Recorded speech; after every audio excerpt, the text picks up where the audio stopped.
I'm learning what type of player I want to be on the field, but also off the field. I mean, let's be honest, soccer's not forever. It's not.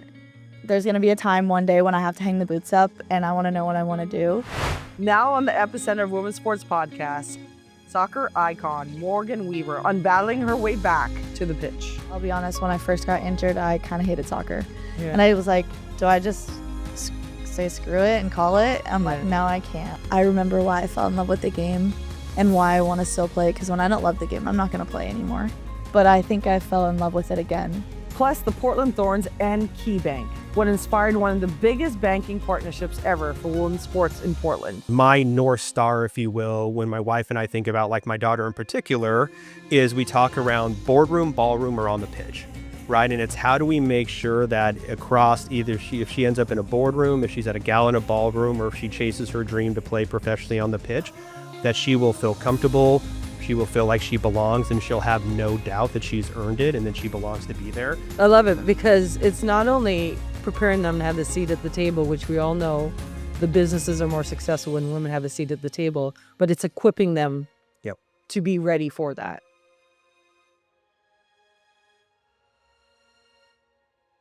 So today's episode is not just about partnerships. I think what you'll hear about is that with KeyBank, hopefully you've read the news, this is not just a label. This is intentionality. This is a sense of belonging. This is building leaders for the future, because most of you know that 93% of women in C-class suites and above all played sport at some level. So this is about building the leaders in this community that has been game-changing in women's sports. KeyBank isn't just doing the logo. So I'm going to go through some of the things, and we have some of the recipients here today. It's from Community Captain, Leaders, Girls of the Game, Financial Education Series for the players, stepping on the front kit for the Thorns Academy. Let's give a round of applause for that. Celebrating Senior Signing Day. Do you remember that, Morgan? Yeah. When you sign and was that like a special day for you? It's a long time ago. They didn't really do much. It was long for you. It was eternity ago for me. Empower Her Awards, and then most important, access to the game. So today's not just talking about a brand, but it's going to talk about how it's really encompassing the community. And we have with us Josh Lyons here, the captain, the president of KeyBank, and 6 years running deep, Morgan Weaver. Round of applause. 7 years. See, I already got it wrong. So let's dive into it. So you might be wondering why we have a banker up here. See how quiet it gets? So Josh, you and I met, and it was one of those things, and I think this is what's unique about this city, is that we were at an event, and immediately we got into a real authentic conversation. Real because it was about the Thorns. Mm-hmm. And you had a passion for the Thorns, but you also had a personal question. And so to start with the banker, why don't you tell the story of why the Thorns were important and why this relationship was important to you? Yeah, so I think kind of those early conversations that you and I had, it was really kind of that shared experience of realizing, I would say, that we felt like, hey, we've got these amazing jobs, but we're stewards of these roles and we don't get to do them forever. So how do we improve upon the foundation that we inherited, and how do we stack, successes, stack movement, continue to break glass and leave things better for kind of the next generation? When you talk around kind of the personal why, I would say kind of two stories really stand out. One is, how we think about how we utilize our suite for the games, and how we give back to community, and then probably the personal side when it comes to my daughter. So on the suite side, we do a really cool thing, and this was about 3 years ago. But we decided to really kind of challenge how we use suites for the games, and rather than kind of focusing on maybe more the business development aspect of it, we said we want to give back and we want to create experiences. So for every Thorns home game, we host a different nonprofit in our suite. So we invite them up. We invite them up to potentially see the game for the first time, to fall in love with the players, fall in love with the atmosphere. You all are season ticket holders. You know what this place is like on match day. I don't think there's any place like it in the city or in the country when there's 22,000 fans just cheering their heads off for 90 plus minutes. And when I think back to kind of one of the very first nonprofits that we brought in, it was a nonprofit by the name of Project Lemonade. They work with foster youth in our city. Incredible organization. And after the game, we had gotten feedback from Allison, and she had said one of the kids that was in there had mentioned he'd grown up in a house near the park, had seen the lights and heard the noises, but never thought he would get to experience what happened in there. And it was really, really cool. And I think that was that moment where we were like, that's really what we're striving for. It's creating moments, it's creating new fans, it's exposing people to this incredible club, the incredible athletes, and the inspiration that they do on the field day in and day out. On the personal side, so my wife and I are blessed with 3 amazing kids. All 3 of our kids are adopted from the Congo. So I have 2 beautiful sons who are 15, and then my gorgeous, amazing daughter, my baby girl, Harlow, who is 8. But I think back to her first experience in the park, and it was the rematch of the Gotham game after the monsoon playoff game the year before. For all the season ticket holders, I've never seen it rain that hard in the city in my entire life. It was unbelievable. But I think it was like 22,314 fans. The numbers were incredible. Everyone stayed to the end and with stoppage time. It was an unbelievable game. So it was the rematch game. And my daughter was with me because I call her my mini market president. She helps me host the kids in the suite. So she was on my lap, and she was very timid, taken in the first half. And by the end of the game, she was booing the ref, screaming her head off. And we get back in the car, and it was the game where we ended up losing 1-0, I believe. Soph had 2 goals called back for offsides. So we literally get in the car, and my daughter starts crying. No. And she's like, it's not fair. They stole Soph's goals. We need to call the cops on them. So she wanted to call the police on the way home. But you carry that thread forward, right? And just what match day means for her, what it means for all of our, it's such an inclusive environment for all of our girls, all of our young athletes in the state and in this city. So that's what it means to me. I think, well, first of all, he gives them lots of cotton candy, and he's actually next to our ownership suite. Yeah.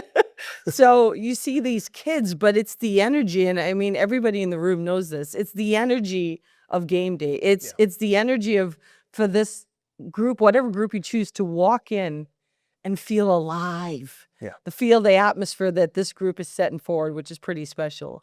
Morgan, when Josh is talking like that, and I remember, I think of the first time I'd met Harlow, we'd gone into the locker room and we talked about the impact of these players, because I think at the time I was in my old position, I'd said, you have no idea the power of this, because Harlow was a shy kid. And if you see her now, because of the Thorns, because of seeing her sheroes right in front of her, wearing your number, like what? And it's so funny because you see these young kids walk up to Morgan and they're like, Morgan, what is that like for you as a player, knowing that it's not about the goals you score?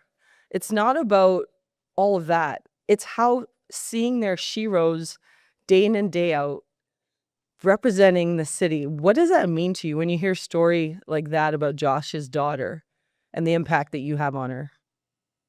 I think like the first thing that comes to my mind is just like the community.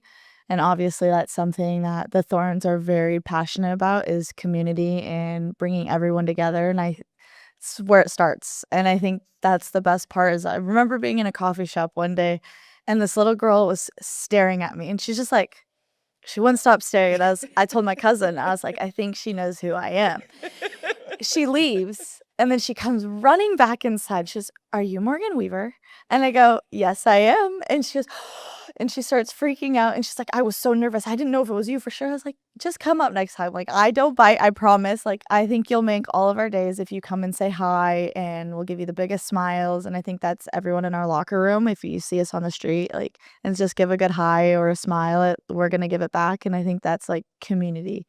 And for me, like being with the academy is so fun, and it's just the community. I love community. I think it's so funny because that's like the word I always use, but it's truth. Like at Washington State, that's what I did. I volunteered. I did all the kids camps, and it was just to bring everyone together, because I still have family members messaging me on Facebook. Oh my gosh, we miss you. Like, it was so fun meeting you at Washington State, blah, blah, blah. And I'm like, oh my gosh. And then they tell me about their kids and how they're doing. And I've even FaceTime people before, like just talking to them. So it goes all the way back to that, which is lovely. You talk about community, and like the dropout rate for girls are double the amount for boys, the importance of having access to sport. You now have decided, and she's a full-time athlete, but then she goes into the academy. And she's not just like, yay. I mean, sometimes she's mic'd up. And Morgan's not a quiet coach, okay? She's a passionate coach. Why was that so important for you to not only just coach, but coach like the academy kids where just you showing up would have been enough, but you decided to take the next step? Well, I think it started with my family and like my parents. My dad was a huge role model for me, and he coached me when I was a kid, and he was a great coach. And I think I broke his heart when I left him and moved on to my next team. But that's the reason I fell in love with soccer, was because one of my dad, but my best friends, and coaching the academy is so much fun because I can see myself in these girls and what I wanted to be and what they want to be. And they ask so many questions. They're so much fun. But I think just the whole part about the academy is something special, especially, we're trying to give all the kids free soccer. One, for their parents, you don't have to pay. I think that is something so special because soccer is expensive. Sports are expensive in the world right now. It's not cheap, and it's hard. My parents, my dad worked all day. My mom worked all night. We carpooled. They got me there, and they got me to the places I need to be, and that's what the academy is trying to do.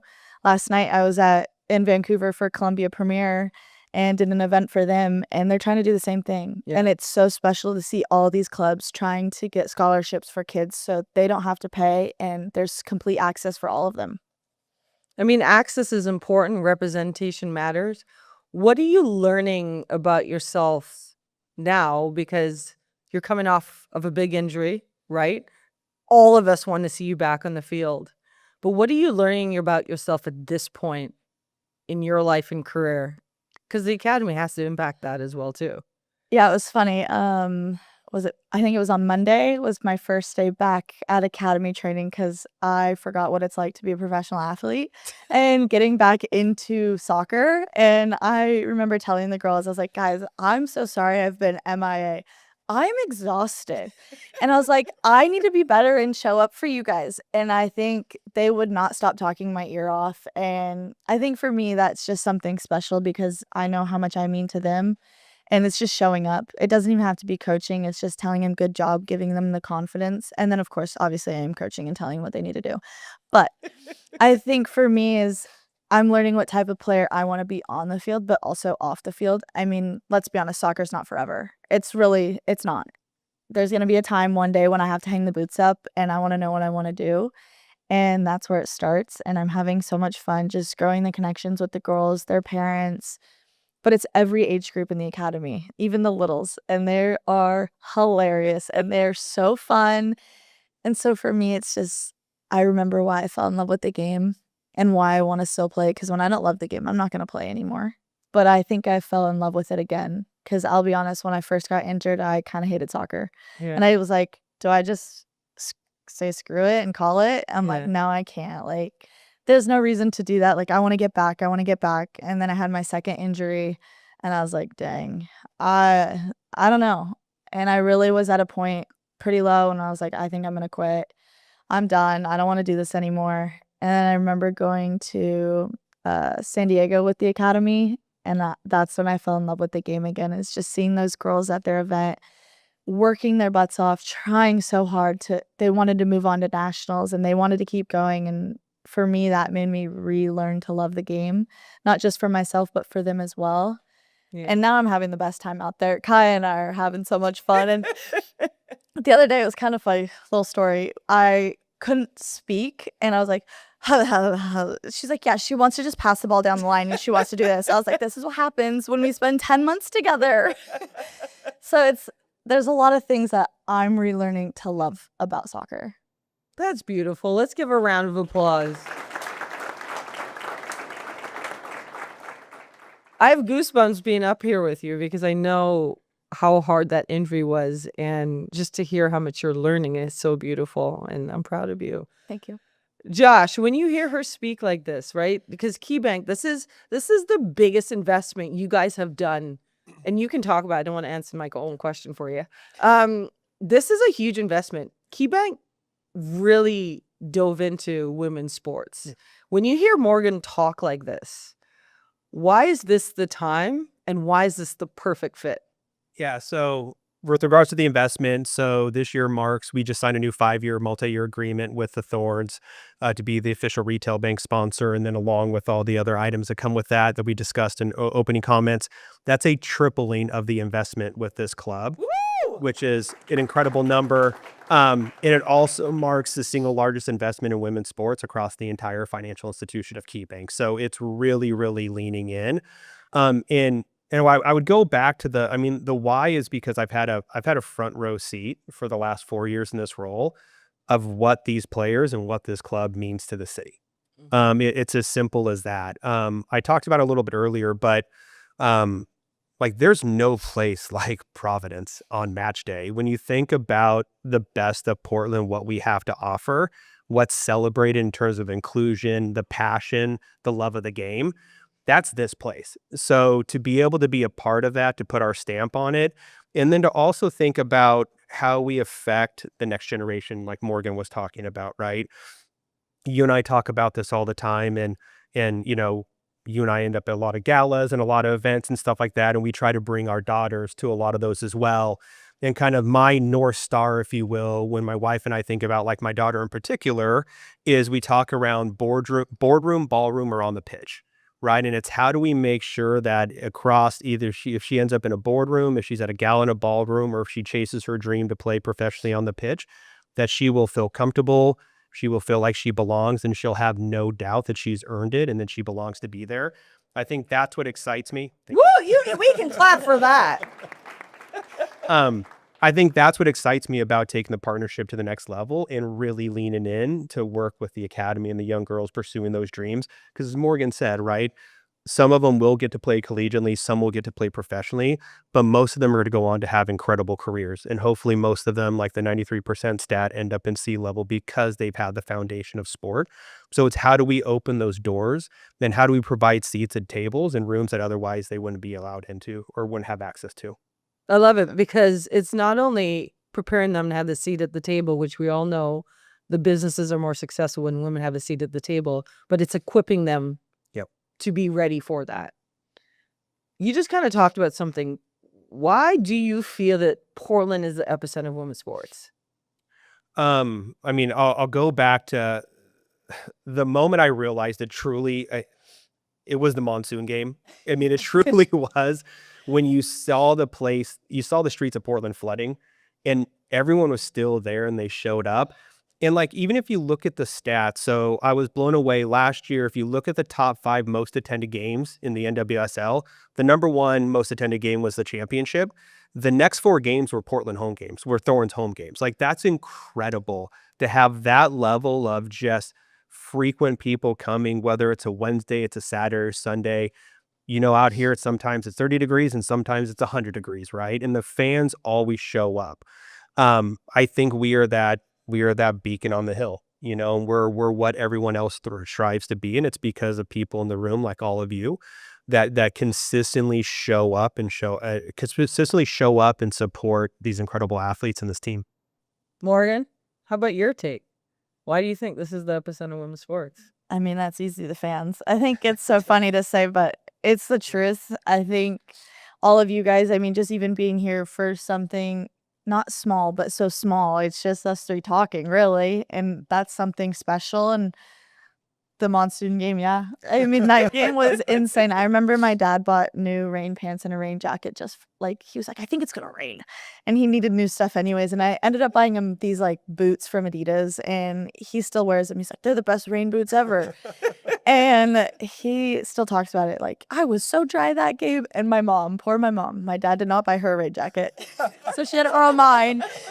And she was like, I wish I had a nice rain jacket. And I think that was just, that game. And I think when I won the supporter of the year, that one really was like, this is the best place to be. Also, if you go to any other environment, it's not like this. Yeah. There's great environments, yes, of course, but it's not anything like this. You guys bring it and you bring it every game. It could be the monsoon. It could be literally 100 degrees and you guys are still here. There's hydration stations, I know, and sometimes you got to hang out in the shade or try to. I remember there was one game where it was so hot that no one was sitting down here. It was like everyone was just kept going up the stadium because it was so hot, but you guys stayed. That's special, and that's community, and that's it. We all know that, and us as players, like, we see it, and I know sometimes it's not always said thank you enough, but we do appreciate all of you so much. Yes, round of applause. Who here remembers what Morgan does when she scores a goal? Morgan, every time I think about it, and there's so many amazing pictures taken, but was it the game against Seattle? Yeah. Yeah. Oh, yeah. We're all nodding, yes. That's their fault. Talk about that, because it was there's big goals, and as an athlete, you're not going to remember all of your career, but you'll remember that goal. But for those of you want, talk us through the goal. Like, why am I doing it? Go. Well, and then talk about the reaction. I'm going to start at the why. Go. So Kelly Hubley, love Kel. I know, my girl.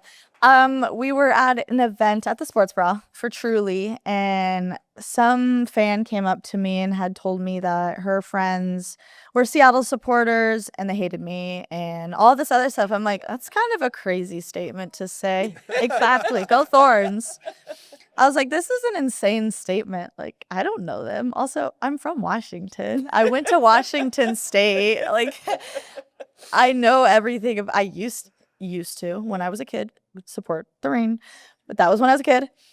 Not anymore. And I was like, that's just crazy. And I just remember it sticking in my head and was just like, dang, they really hate me that much? I didn't do anything wrong. Like, I just play the game and I show my love for my team. Like, I feel like you should.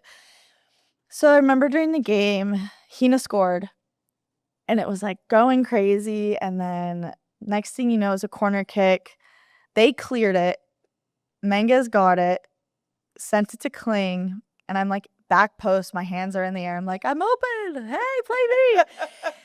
And their actual player headed it backwards, and it came to me, and I just one-touched and finished it. And I knew exactly where their supporter section was. 3 straight games with a goal. And I ran straight to them and pointed to the Thorns badge. And I think I made Sinky very proud that day. You're like, yeah. And so I think it was just hey, don't forget about me. I love that story because that exemplifies what it is. Because I remember there's two types of people that get to inspire the city. Those that protect the city and those that inspire the city. And you are an inspiration to the city, not only, and as you're hearing today, it's not only her ability to be an athlete, but it's her ability to inspire the next generation. And everybody who talks about Morgan Weaver, that's why you have your own chant here, is because of who you are and what you represent. And so just know that the city really loves you. Well, the funny thing is, real quick, is when Sam scored this year, I told her, she's like, if I score, she said she was going to do something. I was like, no, point to the badge and run over there. And she was like, you got it. And she scored and I went nuts. And I remember seeing it and I was like, it's a perfect picture. All right, let's ask some silly questions. So you got to answer quick. Okay. I'll start with you. Favorite holiday? Halloween. Christmas. Ask for permission or beg for forgiveness? I'm going to ask for permission. Ask for permission. I'm a banker. You got to remember. I still ask my parents to this day about things. And they're like, why are you asking? You're almost 30. I'm like, you're right. Sour Patch Kids or Swedish Fish? Sour Patch. Sour Patch. Okay. What book are you eating right now? None. Also none. I have a You're book. the president! I have a book, but I just haven't opened it yet. Okay. All right. Favorite podcast? I actually don't listen to podcasts. I'm sorry, I just don't. Well, we'll change your mind. Josh? Epicenter. Thank you. Thank you, sis. Epicenter, yeah, Epicenter. Guys, why can't we tickle ourselves? What? Try. I'm okay. Try that one. We actually can't tickle ourselves. You can't tickle yourself and make yourself laugh. Okay. Okay, just making sure. Mini hippo or giant cockroach, both in a bad mood. A mini hippo. Mini hippo. I could squash it. Why? Cuter than a giant cockroach. Oh. If it's mad, it's gonna hurt you. Well, how many? Is it like the size of a normal cockroach? Like Chihuahua hippo? Guys, Well, you gotta have details. see what's happening here? We're on the same. Favorite cheat meal? Ooh. Pizza Uh, and ice cream. yeah. Probably like in We and know out. In and cotton out. candy because you give every kid. Oh, I don't eat it. Oh. I just buy it for And then everyone. he sends them on to their parents. A Yeah. Portland Thorns hot dog. Oh, okay. Favorite restaurant in Portland? Oh. I have too many. Grana. It's amazing pizza. It is so good. I'm blanking on the name of it. Or am I blanking on the name of it? Ooh, Josh. Ooh, Hanoak. Hanoak's a good job. Oh, it's off of NATO. Sandwich is really good. I'll go El Terrazzo. I like it hot. I could keep going. Yeah. El Terrazzo. What does purpose mean in one word?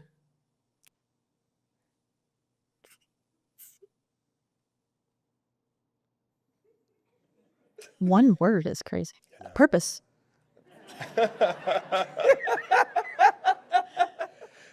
I'll say consistency. I think if you're living your purpose, you're consistent. Love it. Do you want to try again? Confident. Oh, Mhm. love it. What community shaped you the most? Uh, You can go, Josh. It looks I'll like go. you have I'll, your I'll answer. say adoption community, just given our family. Good one. soccer. That's a good one. On a scale of 1 to 10, how good are you keeping secrets? Awful. Banker? President? Probably 10. Yeah. But, It's like, kinda- wait, it's kind of the, really only one it's is kind of the like- gig. Yeah. It's like the thing though is it's like you're supposed to tell a secret, but like I call my mom and tell her. You know, it's like that's who finds out. It's Then- not like I go around. Then you and tell didn't keep the everyone. secret. Yeah, it's my mom knows everything. I hope Paris tells me everything. How many push-ups can you do in a row? 6. Are you going to verify? Yes. 25. What's one responsibility you carry that people don't see?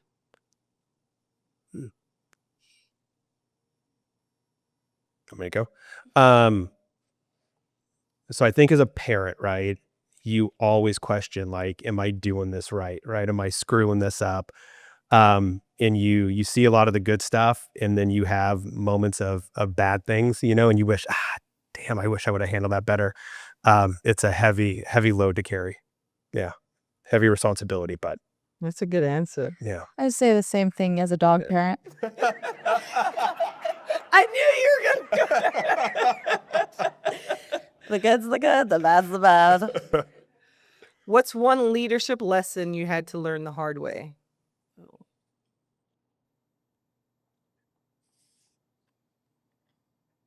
Want me to go? Yeah, go ahead. I'll say it's okay to say no. It's the hardest thing to do, but it's okay to say no.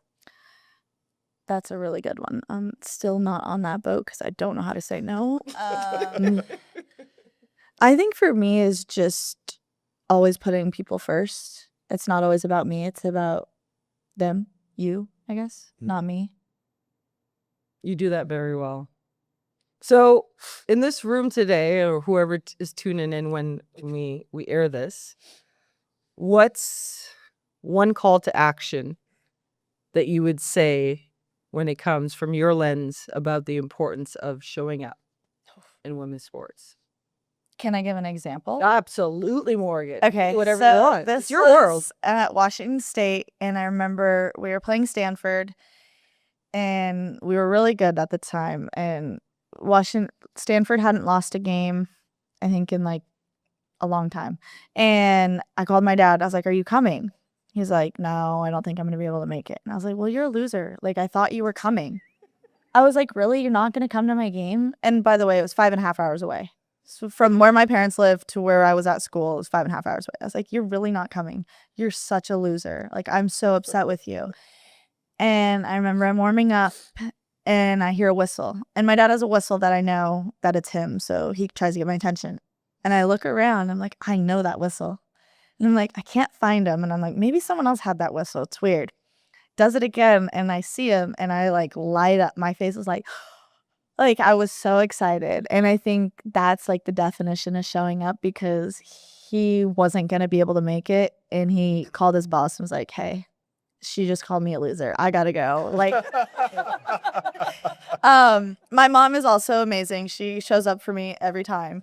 But I just remember that moment because I was just like, dang, he really did show up. And then he spent the night. And then the next day, I think he left at like 3 a.m. to make it back to work on the west side. And so that was just like, yep, that's showing up. It's amazing. That's a good one. I'll say invest. And I think investment can look a lot of different ways, right? We always think of investment in dollars, but I think it's in time, it's in our resources, it's in, kind of our, and I'll date myself, but it's in our Rolodex. So I think it's inviting people to come downtown. An investment in the Thorns is an investment in the city. And we know Portland has been through a lot over the last 4 or 5 years. But this is an amazing, amazing place. And I think when people come back downtown and experience it for themselves, that's how we change the conversation from, kind of recovery to renaissance. And I think the Thorns play a significant role in that renaissance.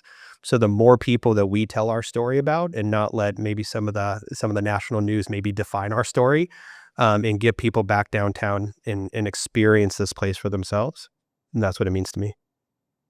Good answer, banker. Invest. I guess there's one more question I would say. Just looking out in the audience today, we'll start with you, Morgan.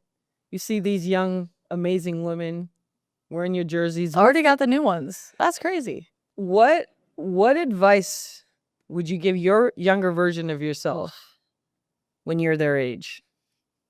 Like I'm giving it to them or I'm giving it to myself?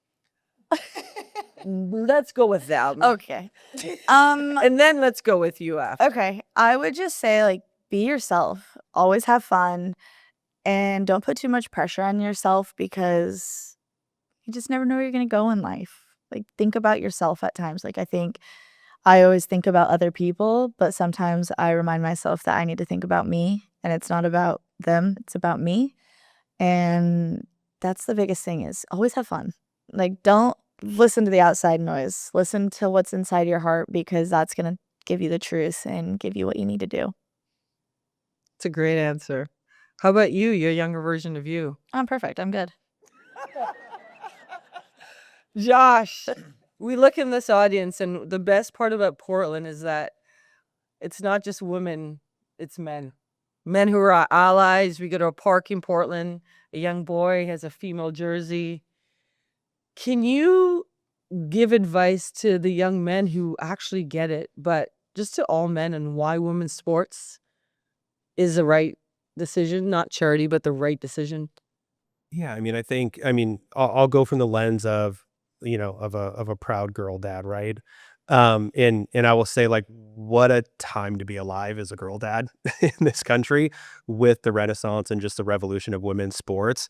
For me, I don't miss a single Thorns game. It is probably the only sport I really consistently watch now, because I love it so much.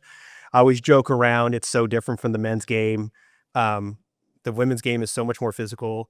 You guys go down and get up. There's no secret sprays. There's no like stoppage. There's no hovling. You watch the European teams. The secret spray is funny, because I was like, why don't we have that? What is that stuff? I'm so curious what the heck it is. But I think it's that allyship, right? It's really leaning in. And I think if you're looking at it from a fiscal standpoint, it's a good investment, right? It makes all the sense when you look at kind of the TV contracts. You look what ESPN's doing on Sunday night now, and have an entire evening of just women's sports. But I think all of us in this room have a mother, a sister, a daughter, and your own aunt. So I think showing up meaningfully, and just leaning in and letting them know that you're there to support their dreams of the next generation is really what it's all about. I love it. The ROI is there. We are the global epicenter of women's sports, and this is a testament, because this isn't, like I said, this is not a partnership where, you know, it's about the dollars and the cents. It's about making our community feel like they're seen, they belong, and they deserve this. So I want to thank Josh and Morgan for being here today. I want to thank all of you for just tuning in.